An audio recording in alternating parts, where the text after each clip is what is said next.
නිසංසලා එක්ක රණ්ඩුවට ගියේ නෑ අක්කේ. අනිත් එක එයා හිතන තරම් දෙයක් එතන සිද්ධ වුණේ නෑ.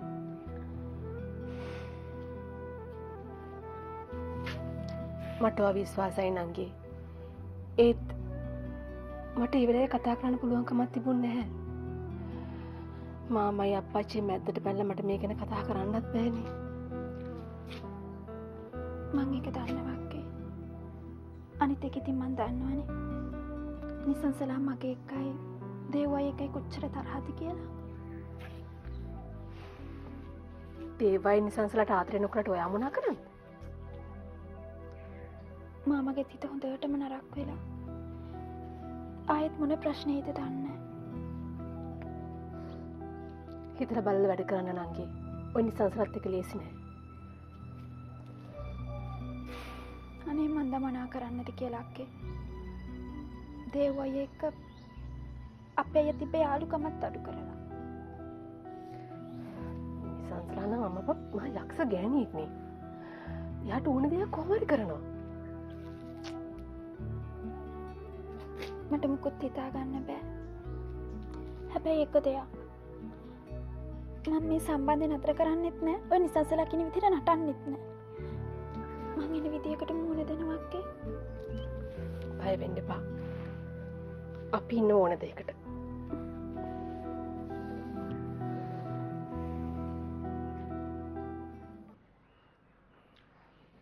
ගොඩ ගොඩෙත් බාල්දි මේ ගොඩ ගොඩෙත් බාල්දි. මේ බකට් නැති ලෝකයක් නැද්ද තරුෂ? බකින බකට් නැති වෙන්න ඉතින් අපි නැති වෙන්න.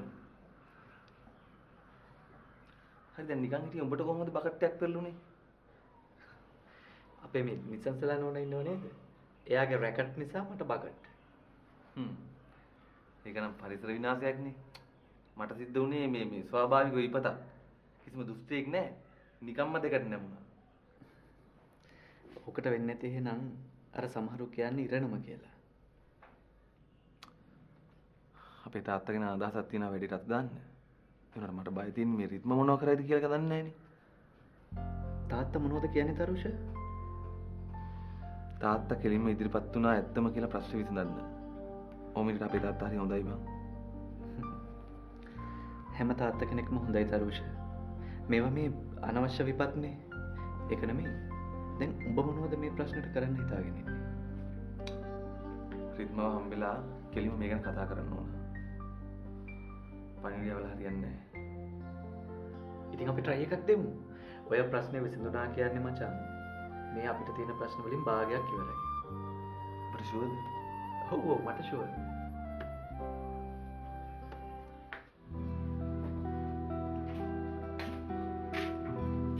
මොකද නැන්ද මේ?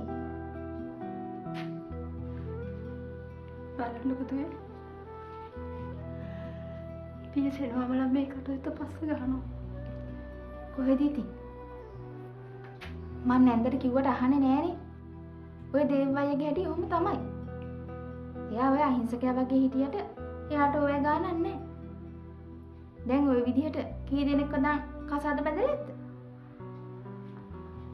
මොකද්ද ඒ කතාවේ තේරුම? එයා තමයි මේ සේරම අවුල් කරන්නේ. එක එක වැරදි හොයාගෙන ගිහිල්ලා එක එක්කෙනා ලව්ව කියවනවා. එයා නිසා නායනා කියලා මගේ යාළුවෙක් වහබොන්නත් ගියා.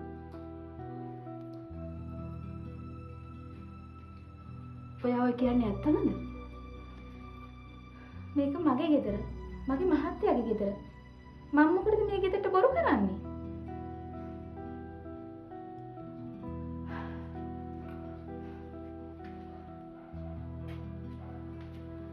මේ ළමයි දිහා බලපුවාම නම් එහෙම කියලා හිතන්නවත් බෑ. කාලයක් මං ගැනත් අදහසක් තිබ්බා. මගෙත් එක්ක තියෙන තරහට තමයි ඔය මගේ සඳුනේ ගිය අතර රණ්ඩු ඇති කරන්නේ. එයා හිතන් ඉන්නේ මම මේ දේවල් සඳුනිට කියයි කියලා. මං කොහොමද නැන්දේ මේ සේරම දේවල් සඳුනිට කියන්නේ?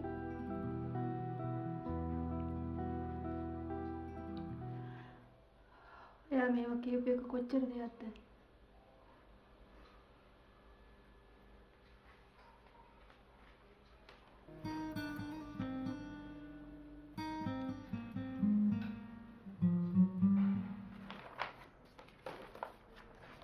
මේ තරම් ලොකු වගකීම මට තව අවුරුදු ගානකටවත් පාර ගන්න බැරි වෙයි. එහෙම කියලා හරියන්නේ නැහැ නෝබදා. මං කල්පනා කළේ ටිකක් කල් කට ගිහිල්ලා ඉන්න. මට අදහසක් තියෙනවා ටිකක් කල් විවේකයක් ගන්න. මොකද්ද ඩැඩි? එහෙම කරලා කොහොමද? පූජාත් ඉන්නවනේ. හැබැයි තින් නර්මදා මට පූජා ගැන එච්චර ලොකුම විශ්වාසයක්වත් නැහැ. එකම දේ එයා සල්ලි වලට ආස කරන කෙනෙක් නෙවෙයි. ඒකින්ද හොරකම් කරන එකක් නෑ. පූජා වුණත් තව කී දවසක් ඉඳියද ඩැඩි? අනික මම්මනේ පූජාව එක්කගෙන ආවේ. එයාගේ පවුලේ කට්ටිය ගැන, එයාගේ කසාද ගැන හිතන්න ගත්තාම පූජා වුණත් මෙහෙම්මම යයි. දැන් ඉතින් එයාගේ කාලෙත් හරිනේ. ඒ වුණාට නර්මදා පූජා කවදාවත් ඔයාව දාලා යන්නේ නෑ. මට පේන විදිහට එයා ටිකක් යමක් කපක් තියෙන කෙනෙක්. එයා මෙහි ඉන්නේ වත් එක්ක තියෙන යාළුකමට. අනේ මට ඔව තේරෙන්නේ නෑ ඩැඩි. නර්මදා. ඔයාට කවදා හරි මේ වගකීම් බාර ගන්න සිද්ධ වෙනවා. අපිට අපේ වගකීම් වලින් පෙරලා යන්න බෑ දුව. අසංකයි මයි කසාද බැඳලා හිටියනම් ඒත් කමක් නෑ. අසංකට හරි මේවා ගැන තේරුමක් තියෙනවා ඩැඩි. නර්මදා මම ඔයාට ආයිමත් කියන්නේ මේ බිස්නස් වලදී ඔය සහෝදරකම් යාළුකම් නෑදෑකම් ඕව සලකන්න බෑ. මම ඒවෙන් ගොඩාක් බැට කාලා තියෙනවා නර්මදා. ඒකින්ද අඩුම ගානේ තමුන්ගේ මිනිස්සෙවත් විශ්වාස කරන්නේ. බිස්නස් වල පාලනය ඔයාගතට ගන්න ඕනේ. අර තේරෙනවා daddy. I'll do my best.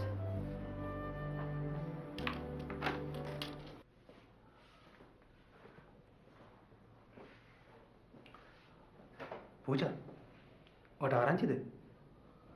Boss රටේ පැන ගන්න වගේ නේද හදන්නේ? මම දන්නේ නැහැ. ඔයා කොහොමද දන්නේ? මම ආම්බේ වීසා ඇප්ලිකේෂන් එකක් දැක්කා. මං හිතන්නේ මම පැතුරටත් නොකිය යන්න වගේ හදන්නේ.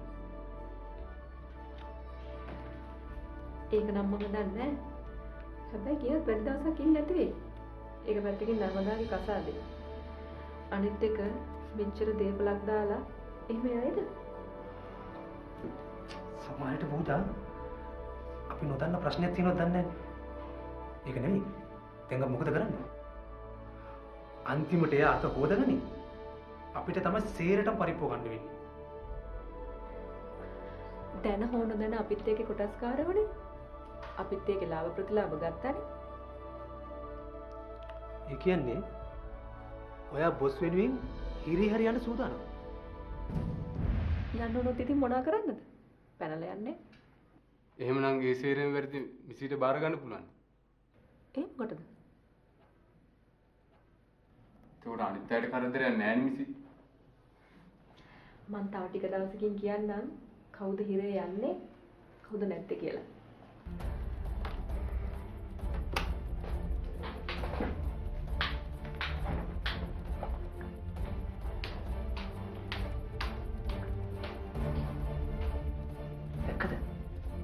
දැක්කද දෙයට ගණන් දෙකටි. බොස්ට කලින් එයා පණියෝ.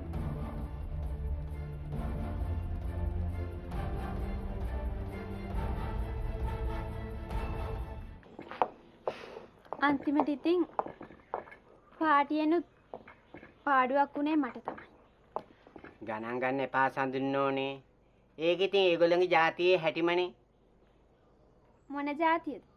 සිංහල ජාතියද? ඔව් ඔව් සිංහල ජාතිය පටන් ගත්තේ ඔය කවුද නළුවෙක් ඉන්නේ. අන්න එයාගේ නම තියෙන කුමාරයෙක් ආපු දා ඉඳලානේ. විජේ කුමාරයා? ආන්න හරි බලන්නකෝ. මට ওই රජ කෙනෙක් කිව්වත් නමක් මතක හිටින්නේ නැහනේ. හොඳ වෙලාවට මම විභාගයකටවත් ගියේ නැහැ. ආන්න ඒ කට්ටියට කලින් හිටපු කට්ටිය තමයි ඔය කියන්නේ. අපෝ උන්ගේ කියන විදියට අය හරිම නපුරු අය. ඔය උන්ගේ කියන්නේ යක්ෂ ගෝත්‍රයේ අය. අපෝ ඒ යක්ෂ ගෝත්‍රයේ කට්ටිය නෙමෙයි. ඒ අපේ අය අපි කිව්වේ. එහෙනම් උන්ගේ ඔය කියන්නේ කාගෙනද? අර දී ඈල්ලක නමක් තියෙන රජ කෙනෙක් ඉන්නව නේද? රාවණා රජුරු. මොකක්ද උන්ගේ? මේක නිකන් ප්‍රශ්න විචාරාත්මක වැඩසටහනකට ගියා වගේනේ. ආන්න හරි. ඒ රජුරුවන්ගේ කවුද හාදෙක් හිටියේ ඔය කවුද මේ යුද්ධෙදී නැට්ටට ගිනි තියාගෙන වටේම ගියේ? හනුමන්තා. ආන්න හරි. එයාගේ සහෝදරිය තමයි මේ සලසලා නෝනේ. බුදු හාපේ තියපු තරමා ගිනි වටේටම පට ගාලා පත්තු වෙනවා. අනේ අම්මේ ඔය කතාව කියන්නේ උන්ගේ ගිය දුර. හැබැයි ඉතින් උන්ගේ ඔයා කියපු කතාව හරියටම හරි. ට්‍රැෆික් තිබුණට නෝනේ නියම තැනට ආවනේ සුටුස් ගාලා.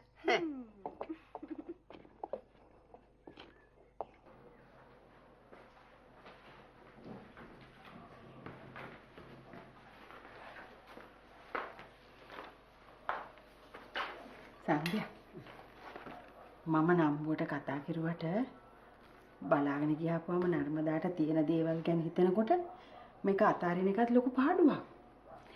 ඒකනේ මම ඔයාලට කියන්නේ.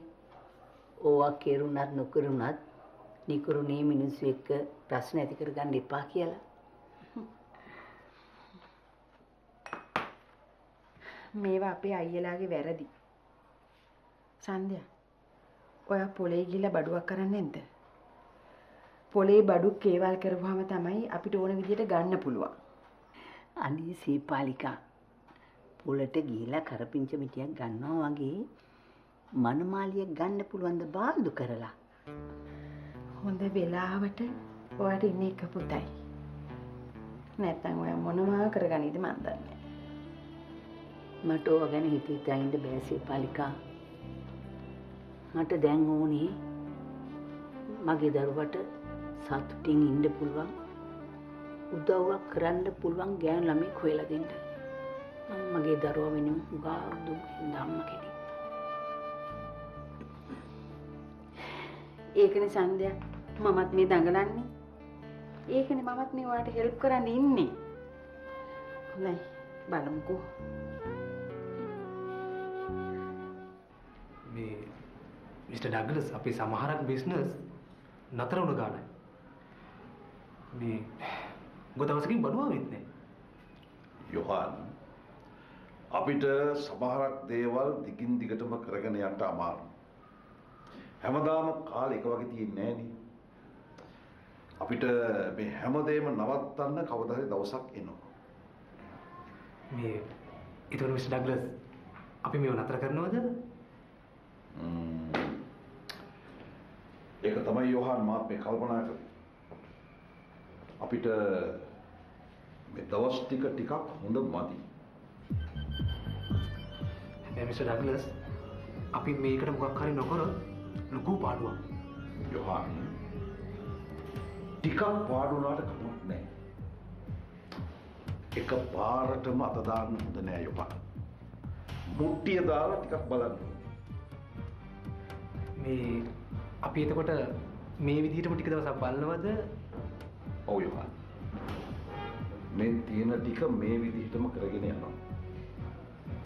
නර්මදාගේ ප්‍රශ්නේ විසඳෙනකම් වෙනත් විදිහක ප්‍රශ්නයක් ඇති වෙන විදිහේ වැඩ කරන්න එපා.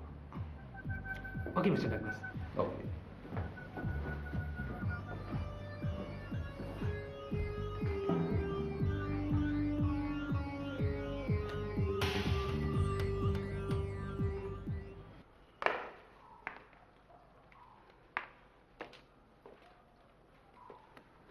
මට පූජාගෙන් වැදගත් කාරණාවක් දැනගන්න තියෙනවා.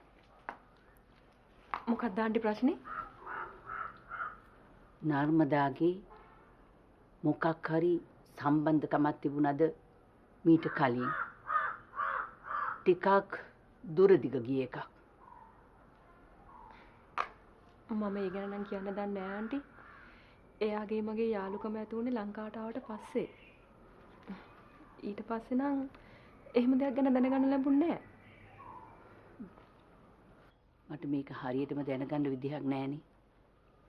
ඒ කාතකට ඉතින් ඔයාගෙන් ඇහුවා කියලා මට ඔයා ඇත්තම කියයියයි. ඔයා ඉතින් නර්මදාගේ හොඳම යාළුවානේ. ඇයි ආන්ටි හදිස්සියෙන්ම මගෙන් එහෙම ප්‍රශ්නයක් ඇහුවේ? පූජා මට ළඟදී කවුද මිනිහෙක් ෆෝන් කළා. මේ මිනිහා නර්මදා ගැන මුගා දේවල් කිව්වා. මම නම් ඉතින් ඒව විශ්වාස කළේ නෑ. ඒත් මට මේව දැනගන්න ඕනේ.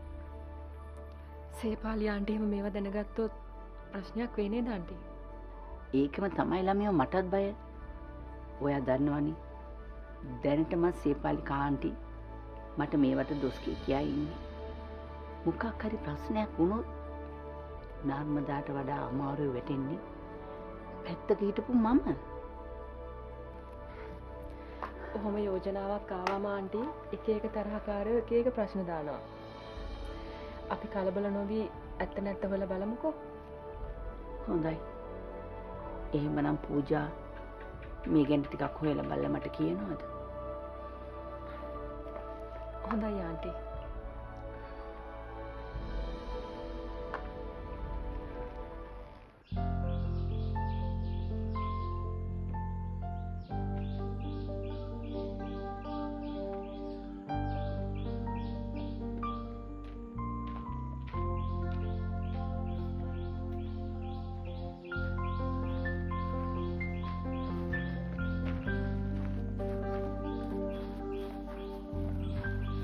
රිත්මා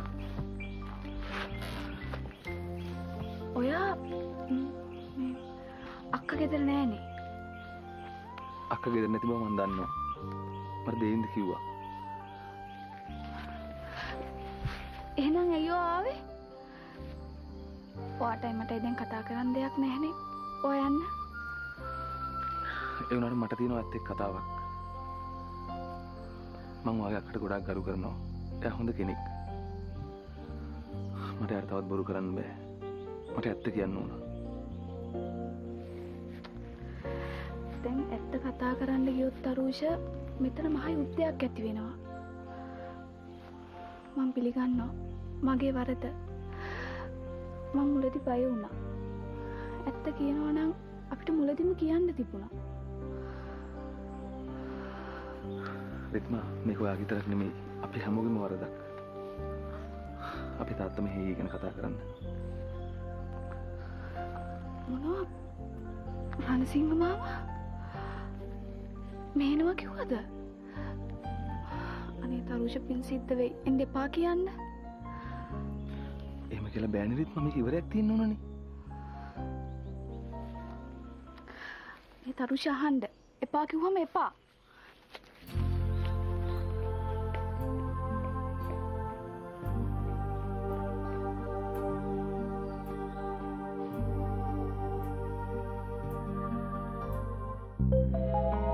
දැන් ඉතින් පියසේන මාමලත් මේකට කැමති නෑනේ. අපිට කියන්න තියෙන්නේ ඒ ටිකම තමයි.